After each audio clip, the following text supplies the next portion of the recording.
Andreas adalah saudara Simon Petrus. Arti nama Andreas dalam bahasa Yunani adalah jantan. Nama Andreas atau dalam bahasa Inggris Andre berasal dari bahasa Yunani, bukan dari bahasa Arab. Andreas adalah murid pertama Tuhan Yesus. Sebelumnya ia adalah murid Yohanes Pembaptis.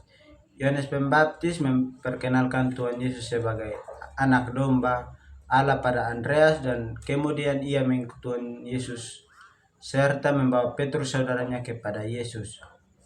Setelah itu Andreas dan Petrus dipanggil menjadi murid sepenuhnya.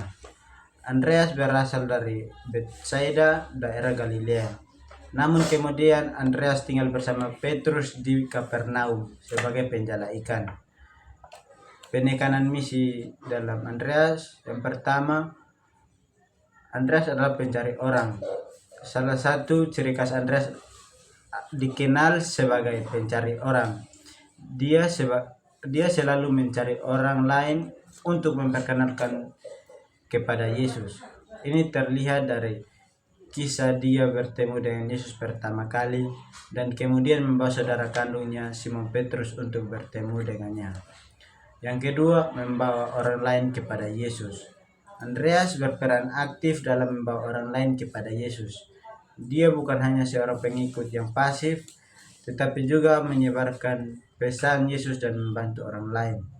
Yang ketiga, pembuka jalan. Andreas bisa dibilang sebagai pembuka jalan bagi banyak orang lain untuk mengenali Yesus. Dia adalah salah satu dari 12 rasul yang dipilih langsung oleh Yesus, dan dia bersemangat dalam berbagi imannya kepada orang lain.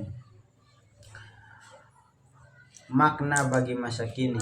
Kisah Andreas mengingatkan kita tentang pentingnya mencari dan membawa orang lain kepada Kristus. Yang kedua, kita dipanggil untuk menjadi seperti Andreas, berani dan bersemangat dalam berbagi iman kepada orang lain. Yang ketiga, bagi kita yang hidup di zaman sekarang, pesan Andreas relevan dalam konteks evangelisasi dan penginjilan. Yang keempat, Andreas mengajarkan kita bahwa mencari orang lain dan membawa mereka kepada Yesus adalah bagian penting dari panggilan kita sebagai pengikutnya. If the sun refused to shine, baby,